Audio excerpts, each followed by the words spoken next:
Saudara-saudara yang kekasih di dalam Tuhan, sebagai pengikut Kristus tentu kita mengimani kelahiran Yesus di dunia ini, teladan yang diberikannya untuk kita jalankan.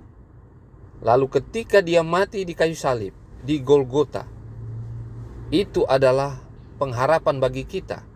Karena misi Kristus untuk menyelamatkan manusia lewat kematiannya di Golgota, di kayu salib.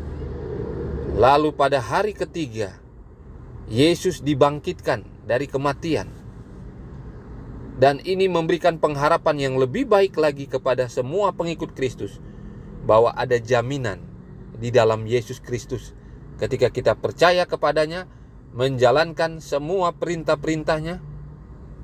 Oleh karena kita akan mewarisi kerajaan Tuhan.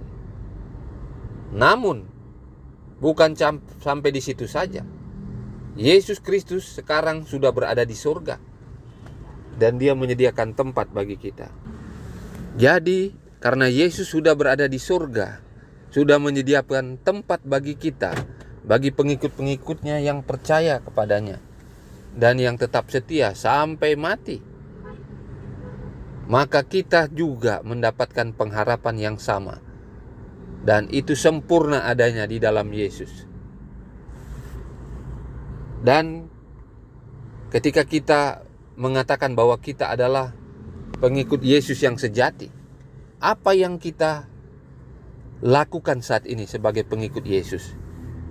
Mari kita lihat ketika Yesus Kristus lahir pertama kali di Bethlehem, di kandang binatang, di tempat yang hina. Di dalam Matius pasal yang kedua, orang-orang Majus yang datang kepada Yesus yang sudah lahir itu, firman Tuhan katakan, maka masuklah mereka ke dalam rumah itu dan melihat anak itu bersama Maria ibunya, lalu sujud menyembah dia. Orang-orang Majus yang mempelajari nubuatan bahwa akan lahir Mesias, sang raja itu, sang juru selamat, setelah mengetahui lewat bintang yang ada yang merupakan kumpulan para malaikat yang membentuk bintang itu. Dan para orang Majus ini akhirnya melihat titik bintang itu berada di Bethlehem. Dan mereka pergi ke sana menemukan bayi yang baru lahir di kandang hewan binatang yang hina di Bethlehem. Dan dilakukan oleh mereka adalah sujud menyembah Mesias yang baru lahir. Melakukan penyembahan kepada Yesus yang baru lahir. Itu yang dilakukan orang Majus pada saat itu. Bukan cuma itu saja. Dikatakan dalam Matius pasal 2 ayat 11 ini, mereka pun membuka tempat harta bendanya dan mempersembahkan persembahan kepada Yesus Kristus yang baru lahir itu. Persembahannya yaitu emas, kemenyan, dan mur. 3 barang ini, 3 persembahan ini adalah persembahan yang paling lengkap, yang paling tinggi nilainya pada saat itu. Baik emas, kemenyan, dan mur.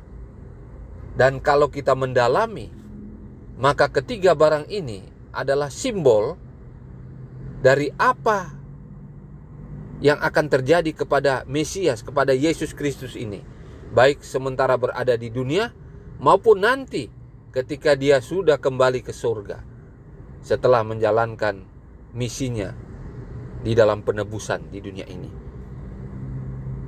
Jadi emas itu melambangkan bahwa dia akan menjadi seorang raja. Seorang raja. Kemenyan adalah di dalam penyembahan. Artinya dia akan disembah, dipuja oleh manusia. Sedangkan mur menunjukkan bahwa pada suatu waktu dia akan mati, tetapi di dalam penebusan kepada manusia.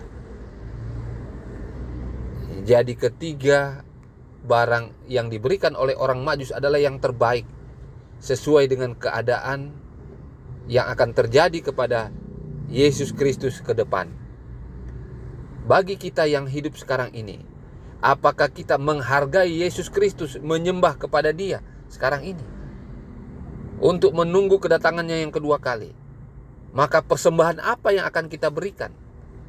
Tentunya yang terbaik, yang paling berharga di mata Tuhan, di mata Yesus Kristus untuk kita, sebagaimana yang dilakukan oleh orang Majus ini. Marilah kita juga menunjukkan kepada Yesus Kristus persembahan yang terbaik di dalam kehidupan kita. Itulah tubuh kita sendiri, nyawa kita, selain harta kita yang kita berikan untuk Yesus di dunia ini. Tuhan memberkati kita semua.